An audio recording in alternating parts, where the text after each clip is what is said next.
భార్యాభర్తల మధ్యన దూరాన్ని దగ్గర చేయడానికి వేల వేల సైనికులు వందల వందల సంవత్సరాలు కష్టపడి కట్టిన గోడలను పడగొట్టడానికైతే మరఫి రంగులు కావాలి, కానీ మనసుకి మధ్యన ఉన్న పొరలను పోగొట్టడానికి మాటలు చాలు. ప్రేమ ఇంద్రధనస్సు అయితే అందులో మొదటి 6 రంగులు ఆకర్షణ, అవగాహన, ప్రేమ, తదాత్మ్యత, స్పర్శ, కామం. ఆఖరిది 7వది అన్నిటికన్నా ప్రాముఖ్యమైనది ఓదార్పు. ఎవరి వలన నీ సుఖం రెట్టింపు అగునో, ఎవరి వలన నీ దుఃఖం సగమగునో అట్టి వారిలో నీకున్నది ప్రేమ. హాయ్ ఫ్రెండ్స్, వెల్కమ్ టు చదువుకుందాం రండి. ఈరోజు యండమూరి వీరేంద్రనాథ్ గారు రచించిన ఆనందో బ్రహ్మ అనే నవల గురించి చదువుకుందాం. ఈ నవలలో ఏముంది అంటే, టెక్నాలజీతో ఎంతో అభివృద్ధి చెందామని భావిస్తున్న మానవజాతి తన మూలాలైన మానవత్వాన్ని మరిచిపోయి, మానవత్వానికి మారుపేరైన ప్రేమ, కరుణ, జాలి, ఆప్యాయత వీటన్నిటినీ మరిచిపోయి రోజు రోజుకి స్వార్థం పెరిగిపోయి మొదట నా కుటుంబం నేను అనుకునేవాడు, తర్వాత నేను మాత్రమే అనుకుంటున్నాడు. ఇది ఎక్కడికి దారి తీస్తుంది అన్నదే ఈ పుస్తకం యొక్క థీమ్. ఈ నవల 2044 సంవత్సరంలో జరుగుతూ ఉంటుంది. అప్పటికే ఎంతో పాపులారిటీ సంపాదించిన భరద్వాజ అనే ఒక పుస్తక రచయిత ఉంటాడు. అప్పటి వరకు తాను రచించిన ప్రతి పుస్తకము ఒక సంచలనం సృష్టించింది.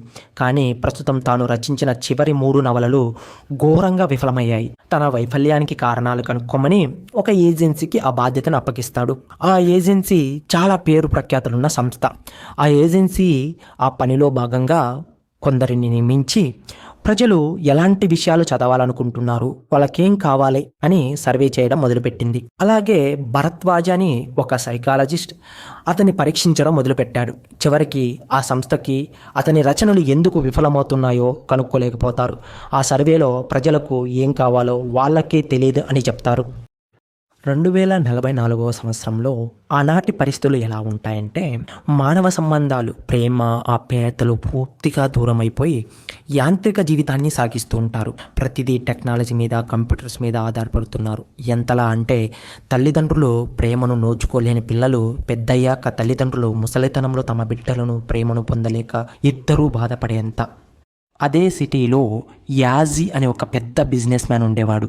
వ్యాపార రంగంలో ఒక విప్లవాత్మకమైన మార్పులు, అచంచలమైన విజయాలను సొంతం చేసుకున్న వ్యక్తి.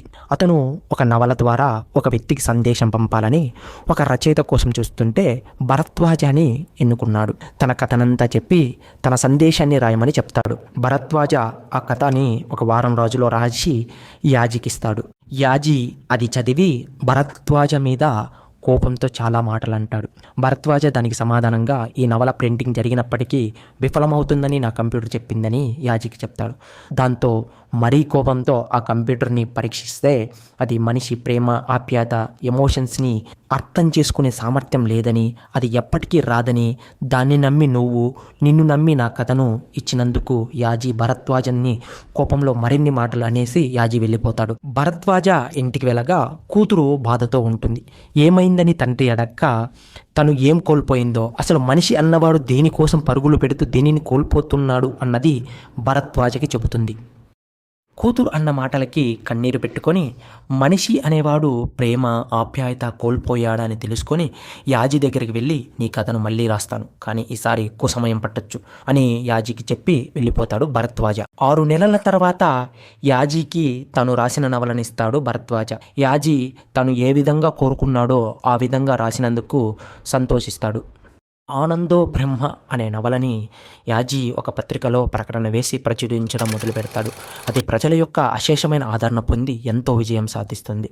అంత ఆదరణ పొందడానికి ఆ నవలలో ఏముంది అంటే, ఆనందో బ్రహ్మ అనే నవల 1990 బ్యాక్డ్రాప్లో జరిగే ఒక కథ. తల్లి తండ్రి లేని కుర్రవాడు తాతయ్య పెంపకంలో పెరిగాడు. తాతయ్య చనిపోవడంతో తన బంధువుల ఇంట్లో పట్నంలో చదువు కొనసాగిస్తాడు. ఆ ఇంట్లో తాతయ్య ఉన్నప్పుడు తనను ఎంత ప్రేమగా చూసుకునేవాళ్ళు. ఇప్పుడు కనీసం కడుపు నిండా అన్నం కూడా పెట్టడం లేదు. ప్రేమ, ఆప్యాయతలు కరువయ్యాయి. అటువంటి సమయంలో ఒక పెళ్ళైన స్త్రీ మందాకిని తన భర్తతో అద్దె ఇంట్లోకి అక్కడికి వస్తుంది. యుక్త వయసులో ఉన్న సోమయాజి ఆకర్షణ, చెడు అలవాట్లు, మరోపక్క తాతయ్య నేర్పిన సంస్కారం మధ్య ఊగిసలాడే సమయంలో మందాకిని సోమయాజిని ఇప్పుడున్న యాజీ అంత గొప్ప స్థాయికి ఎదగడానికి ఏ విధంగా ప్రోత్సహించి దిశానిర్దేశం చేసింది? అసలు యాజీకి మందాకినికి మధ్య ఉన్న సంబంధం ఏమిటి? వారిద్దరూ విడిపోవడానికి కారణమేమిటి? యాజీ పంపిన సందేశం మందాకినికి చేరిందా? చివరికి మందాకినిని యాజీ కలుసుకుంటాడా? అలాగే భరద్వాజ ఇకపైన తన రచనలను చెయ్యను అని చెప్పడానికి కారణం ఏమిటి అనే విషయాలు ఈ పుస్తకంలోని ముఖ్యమైనవి. సో మీరు కూడా ఈ పుస్తకాన్ని చదివి ఆనందిస్తారని ఆశిస్తూ, మనిషి తన మీద తను నమ్మకంతో దేవుణ్ణి కాదంటే తప్పులేదు, కానీ హేతువు లేకుండా పిడివాదంతో వాదించే మనిషి మాత్రం మూర్ఖుడు. Thank you for watching.